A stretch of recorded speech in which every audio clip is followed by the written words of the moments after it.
Hey guys, how's it going? Welcome to the second episode of Music Makeup Monday! Yeah! Where I talk about music and do my makeup at the same time because I can. The first video I made was so much fun, so I decided to go for round 2, and we are doing it about Prince today. While I was researching for the other video, I found this article that claimed he was a slave to the record label Warner, even wrote the word slave and wore it on his face out in public during shows and even for like a video. He was trying to make the point to the public about how he felt he was a slave to the music industry. Thought it was an interesting topic, so here's today's video. Please give this video a thumbs up and subscribe to my channel for more videos. Any of the articles I am using for this video I will link in the description below, and also any of the makeup products that I use I will also put in the description below in case you want to know what I am putting on my face. Alright, let's get into it. Prince Rogers Nelson was born June 7th in 1958 in Minneapolis, Minnesota. Son of jazz singer Maddie Della and songwriter John Lewis Nelson. He was named after his father's best-known stage name, which was Prince Rogers. His father used that stage name while performing with Prince's mother in a jazz group called the Prince Rogers Trio. Prince actually really didn't like his name as a child, and he wanted to be called Skipper. So, fun fact of the day. Well, actually, there's going to be a lot of fun facts of the day in this video. But he didn't want to be called Prince. He wanted to be called Skipper. So in his childhood, his nickname, they called him Skipper. Yep. He was Skipper. Prince said he was born epileptic and had seizures when he was little. He even said how one day, I thought the story was so cute. He said how one day I walked into her and said, "Mom, I'm not going to be sick anymore." And she was like, "Well, why aren't you going to be sick anymore?" And he said, "Because an angel told me so." That's just so cute. He claims he doesn't remember saying it, but his mom does. But that's just what she often told him, is that's what he said when he was a kid. I thought that's just that's so cute. I love it. And then his younger sister, Taika, was born on May 18th, 1960. Both of the siblings developed an interest in music, which was encouraged by their father, well, I'd say, and by their mother. Since they come from a musical family, which I think is always interesting with a lot of these musicians. But I'm noticing that there's a trend that oftentimes, the case is that the kids who grow up to be these like superstars, they come from a musical family of some sort. Not always, but I think it's interesting to when you find out that's the case. So actually his younger sister Taika, she had a lot of music she released too. But anyway, she was born May 18th, 1960. Both siblings developed an interest in music. His parents were both members of the Seventh-day Adventist Church. And I thought this was also cute. Prince wrote his first song, Funk Machine, on his father's piano when he was 7. So from an early age, Prince was writing the songs. He was doing the music. So then he also began playing the piano at 7. So he must have just like learned the piano and then he was just writing Funk Machine. He was also very good at guitar and drums by the time he was 14. And so he and some of his friends started a band. So they called it Grand Central. Well, it had a bunch of different names. They like kind of went through a bunch of different names, but they ended up being called Grand Central. It was formed in 1971. While Prince was in high school, he did a lot of the keyboard and guitar. His friend Andre Anderson did the bass. And then Prince's cousins were kind of involved. So a second cousin, Charles Chaz Smith, was on the drums. And they had a bunch of neighbors who were involved in this band, neighborhood kids. It sounds like a pretty cool like local kid band. They played a lot of like local community centers and high school dances. So from an early age, they were all performing. That's so cool. So they basically rehearsed at Terry Jackson's house, which was next to the Andersons' house. So Prince ended up living with his friend Andre Anderson for a while. Prince really didn't live at home because his parents were going through a divorce when he was like 10 or so. His mother remarried and had a son named Omar. Prince didn't have a good relationship with Omar, and he often switched up where he was living. He would often switch between his father's house or his mother and stepfather's house or his friend Andre's house. Maybe he didn't feel like he fit in anywhere, or he was having issues at home, but he loved his father, he loved his mom too, and he loves hanging out with his friend, so he just was switching around houses all the time. Prince's father brought him his first guitar, but then he got kicked out when he was 12. He got kicked out of his father's house when he was 12 because he was caught in his room with a girl. Big no-no to his father and his family. So he got kicked out, and so he lived with Andre's family. He ended up living in the basement of Andre's house. He claimed that Andre was messy, so he stayed in their basement basically, which gave him a lot of room to practice doing his songs, which I'm sure he appreciated. It also sounds like his father and mother often got into fights, which sometimes got physical. He says one time Prince remembers his mom using him as a buffer and put him in between his mother and father so that the mother and father could stop fighting, which as a child I can imagine that would be very stressful. Your parents are fighting and now here you are just literally thrown in the middle of them to act as a buffer could stop them from fighting. Prince felt like he was always closer to his dad, even though Prince was his second son, because his father had 2 daughters and a son from his first marriage. He often claimed that he wanted to do right with Prince. He wanted to do things the right way and raise him the right way and not have any regrets about that. In the book he wrote how my father had 2 families. I was his second and he wanted to do better with me than his first son. So he was very orderly, but my mother didn't like that. She liked spontaneity and excitement. So I'm guessing that's where some of the fighting came from between the mother and the father. And then Prince became enraptured with this music he was doing and fantasized about basking in the adoration of the audience, especially girls. He wanted all the girls. He became obsessed with the power of music and he was always doing music. He realized the power that music has on people and he became obsessed with it. I mean, he was doing it all the time. He played the piano every day while his father was at work. So back when he lived at like his father's house, he would always play the music at department stores. You know those people who when you go to a music store, they have to play every single guitar or they have to play every single like piano that's there at a music store? I wonder if he was the kind of person who whenever he saw an instrument anywhere, he had to play it. And I think we all know who those people are in our lives.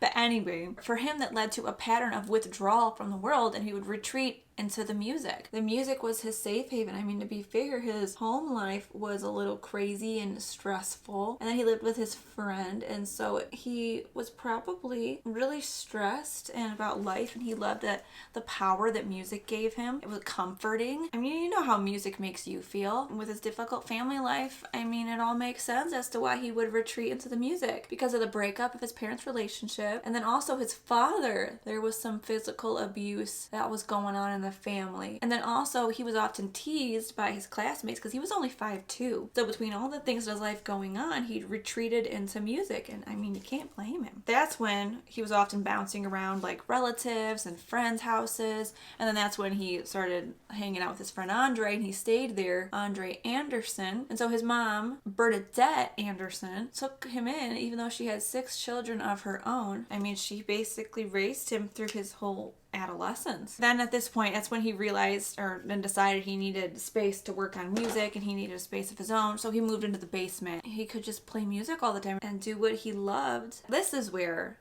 they formed the band called Grand Central. And they were playing with the neighborhood kids and or relatives of the neighborhood kids. It was Prince, Andre, and then Charles Smith. They formed a band they called Grand Central. And then they brought in a neighbor, Terry Jackson, as a percussionist because they had a basement that was better for practicing in. They were practicing in the basement of Andre's house, and I don't think Andre's mom, I think she kind of got tired of it after a while. I mean, if there were a bunch of kids playing really loud music in your basement, if you heard that like every night, whether it's good or not, I mean, I think you'd drive yourself crazy too, right? So then basically, because he just wanted to write songs and play music all the time, just ended up like playing and recording all the musical parts of the band himself. Oh, that's really pink. I didn't realize how pink it was until I put it on my eye.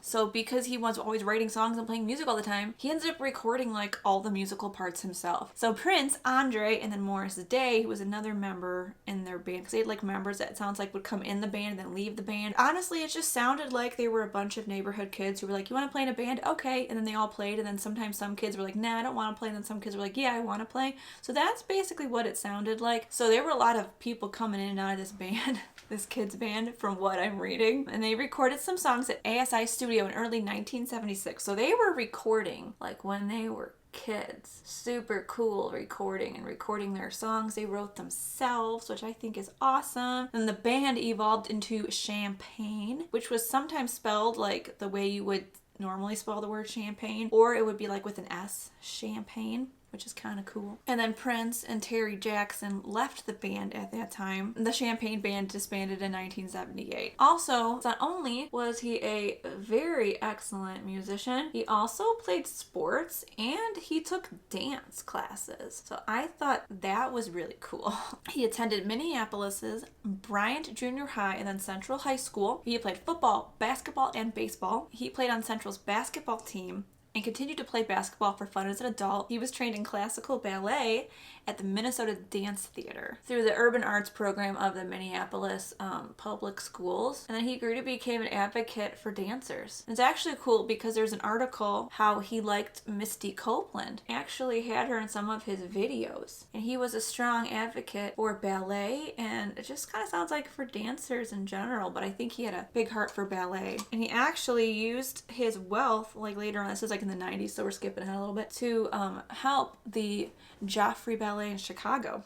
And then in 1975, Pepe Willie, the husband of Prince's cousin Chantal, formed the band 94 East. And they hired Andre, remember Andre Anderson? He also went by Simone, Cymone, Simone, I think that's how you pronounce it. They hired Andre, who also, it sounds like, was a very excellent musician, and Prince to record the tracks for their music. So Willie wrote the songs and Prince did a bunch of the guitar tracks. And then the band recorded tracks and later became the album Minneapolis Genius, the historic 1977 recordings. And also in 1976, Prince created a demo tape with producer Chris Moon in Moon's Minneapolis studio. Prince was 19. So at 19, Prince was very serious about his music career. Also, while he was working on this band 94 that he was helping record on, he also went on to land a recording contract at 19. He had some help from a Minneapolis businessman named Owen Husney and helped him create a demo at Sound 80 Studios. And he also worked on the recording along with a press kit that was produced at Husney's ad agency. This demo recorded the eyes of a lot of different record labels, including Warner Brothers Records, A&M, and Columbia Records. So at the age of 19, Prince signed a recording contract with Warner Brothers, and it gave him creative control for 3 albums, and he could retain his publishing rights. So his debut album, For You, which was released by Warner Brothers Records in 1978. And the cool thing about it is that all tracks were produced, arranged, composed, and performed by Prince, except like one. That's so impressive. Oh my gosh, do you guys realize how many people hire like studio musicians, or the musician will play it live but it's not recorded by them? I'm so impressed when I read that. I didn't know that. He produced, arranged, composed, and performed all those songs by himself. That's super impressive. Forgot to put on my concealer earlier, so now we have to do the awkward thing, putting on the concealer after doing everything else. He was also a singer and a guitarist and a songwriter, producer, dancer, and performer on keyboards, drums, and bass. He could perform at a professional level basically on all the instruments he played, which is amazing. And a considerable number of his recordings that he has done over the years feature him in basically all the performing roles. Whether or not you love or hate Prince, that alone, that's amazing. But he was having huge success with his music, so Warner Brothers extended his contract. After that, because he had a 3-album contract, right? Then signed a 6-album contract worth $100 million. It was a 1992 contract. So let's think for a second here. His first album released by Warner Brothers was 1978. And that was his 3-album contract, right? He was having huge success with Warner and his albums. So then he signed a 6-album contract in 1992 worth $100 million. At that time, it was the largest recording contract for a solo artist. I can see why, $100 million. But the extended contract allowed Warner Brothers to take ownership of his work and transfer all of his music under Warner Brothers. So that was the downside. And so then after he had signed this 6-album one, he realized he wanted to get out with, he's like, no, I don't want to do this anymore.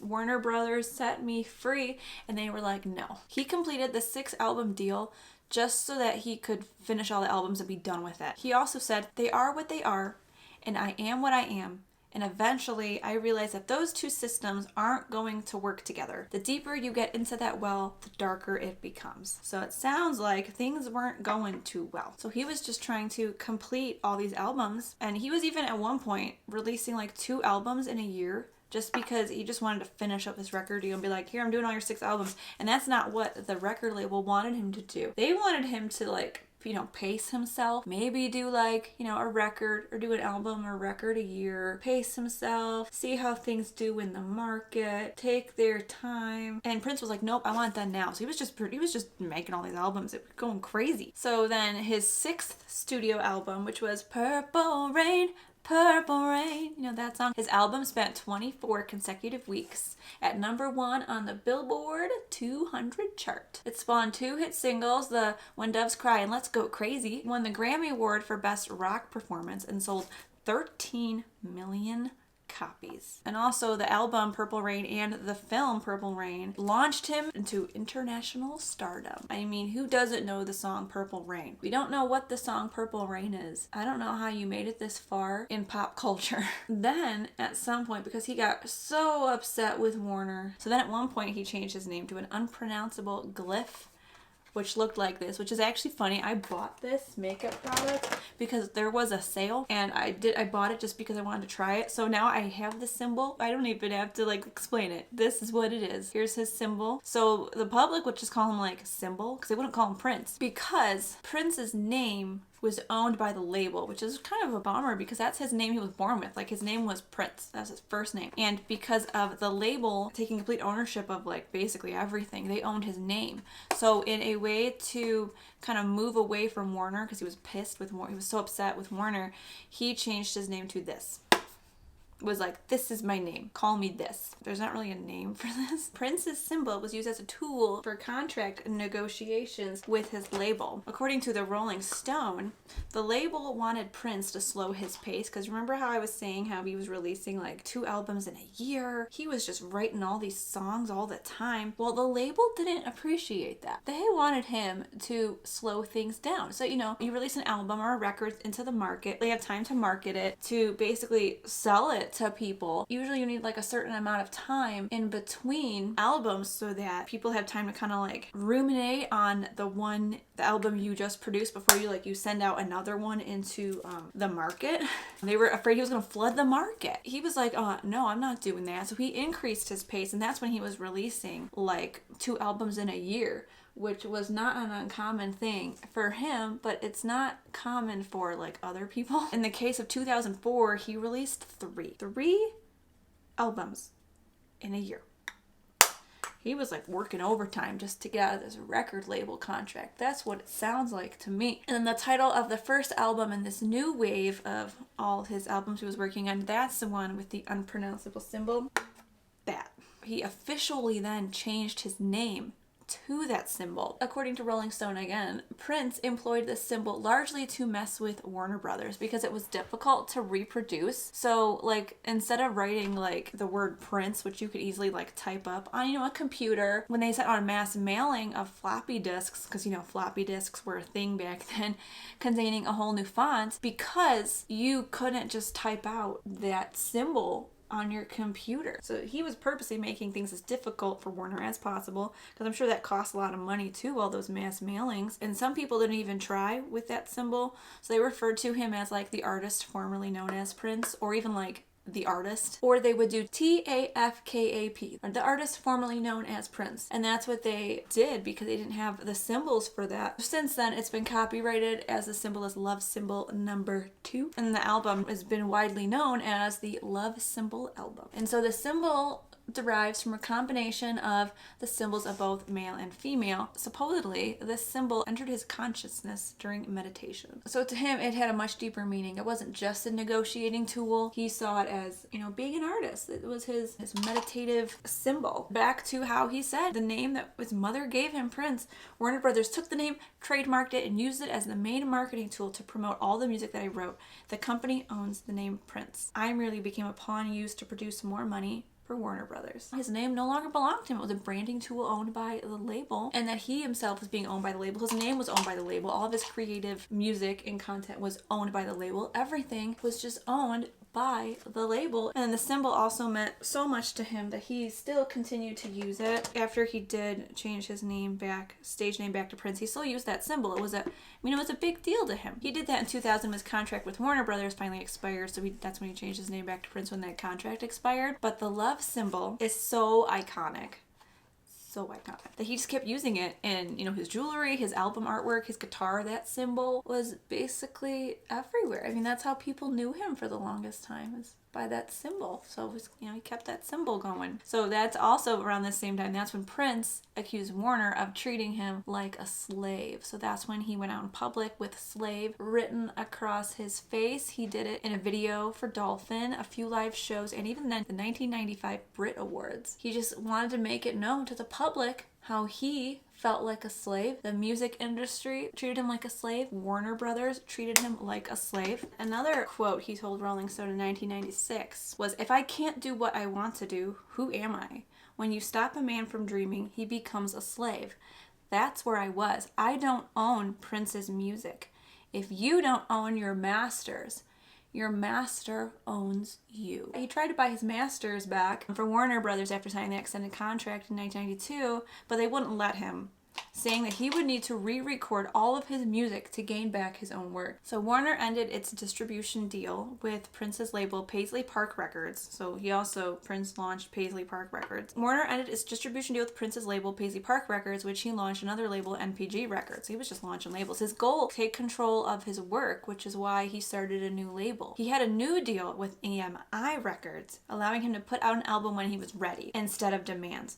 So that was a big deal for him, was instead of a company telling him, like, you need to release your music because for marketing purposes, this is a good time to release it. So you should tailor your music to fit like a business schedule, basically. Prince didn't agree with that. He thought when the music was ready, when the music was done, that's when it should be released. That was the true spirit of music to him. So Paisley Park Records was a record label founded by Prince in 1985, which was distributed by and funded by Warner Brothers. So it was in part funded by Warner Brothers, so that's interesting. It started in 1985 following the success of his film and album, Purple Rain. And that's when, in 1996, he told the New York Times that music doesn't come on a schedule. The main idea for these record companies was like, how many different ways can we sell it? When can we sell it? How are these ways we can market this music? And he just felt that wasn't the true spirit of what music was supposed to be. It was just so much marketing, which that's how music is today. It is so highly commercialized that it is an art form, an audible art form, but there's so much marketing that goes behind all this music that you hear every day. It's so ridiculous. And I think that's what he was getting at, is that it was taking away from the art form itself. So that's when he moved around between different major labels, released albums through NPG and other labels, including Columbia, UMG, which is Universal Music Group, Arista, and going back to Warner, which I'm surprised he, went back to Warner. He wanted to give hope to artists that they don't have to just work with one label, that they can kind of work with many different labels and not just be tied down what one label tells you to do. And then we have the era of internet streaming, which is where we are now. So when streaming started, back in the day, you used to buy albums and records and even singles or EPs. You would buy a physical hard copy album or floppy disk, cassette. You just bought physical copies of music. So when internet streaming started, he actually blocked the use of his music going on YouTube and any other major sites in 2007. He said, "The internet's completely over. I don't see why I should give my new music to iTunes or anyone else.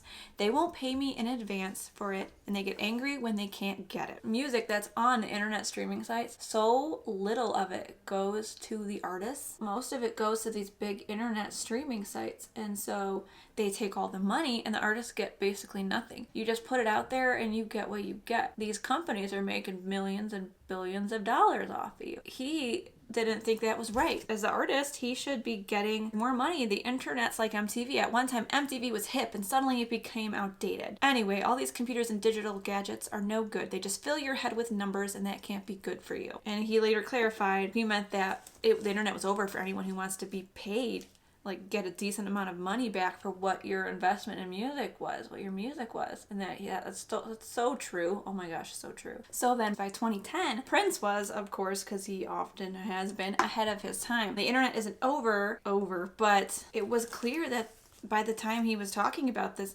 musicians and other creators on the internet weren't going to benefit from giving away their products for free. Corporations were. So the musicians giving away all their stuff for free, trying to make some money. Corporations, because they're the ones who own the sites, they're making all the money. And that's so true. It's definitely true today. You're not going to get rich off digital sales or streams. So if you hope to, sorry, tough luck. You're not gonna. You rely on tours, physical purchases of albums, and anything else you can do to be more stable as a performing musician. He once said, record contracts are just like, I'm gonna say the word, slavery. I would tell any young artist, don't sign. I mean, it sounds like he did have a lot of success being signed to the label, but there's also a lot of negativity. There's so much negativity that came with it. So his advice would be, don't sign. Don't even go there. Don't deal with it. So the end of his fight with Warner ended on April 18th, 2014, when Prince released a short statement confirming that his fight with Warner Brothers was over. He also, so not only was like the dispute over, but he re-signed with Warner Brothers. They were quite pleased with the results of the negotiations, so he must have been able to talk them into a decent negotiation and looking forward to a fruitful working relationship. And the deal also included a 30th anniversary edition of Purple Rain, and it also gave Prince complete ownership of all the recordings he made with Warner over the years, which was amazing because he felt that control was essential. He felt that someone who creates the art should have complete say over the art and what happens to the art, and that these companies shouldn't be the ones to tell you what you can or can't do with your art, and that as an artist, you should be able to retain ownership of what you're producing and putting out into the world. He felt like he should release his music whenever he felt the time was right, instead of what was happening before, where they were forcing him to, or wanted him to do everything on their schedule and on their time. He returned to Warner Brothers after 18 years with a deal that will see him regain ownership of his catalog, which is amazing, through the new global agreement, and he would have more power over and control over his music. So that's nice to hear that they kind of worked out all their issues and he was able to play music again through the company that he felt in the beginning screwed him over. I think that's really cool. Hit and Run Phase 2, which was his 39th studio album. That's crazy, 39 studio albums. He was making them non-stop. That's really impressive. That's so impressive, 39 studio albums. And his last one was released December 12th, 2015, and it was also the final studio album by him and the last to be released within his lifetime. April 21st, 2016, there was an accidental overdose at his home in Minnesota, and he was 57 years old. In the years before he died, he had been taking prescription pain medication for chronic hip pain, so they believed he was struggling with opioid addiction at that time also. He still recorded and performed during this whole time. That's when his album was released. Up to his death, he was recording and making all these songs. Anyway, that is the story about Prince. I hope you guys liked it. I thought it was so interesting. I just never knew how big he was in the industry and what all of his contributions were to the industry. It was really, really cool. Hope to see it in my next video. Have a good rest of your day, and I'll catch you next time. Bye!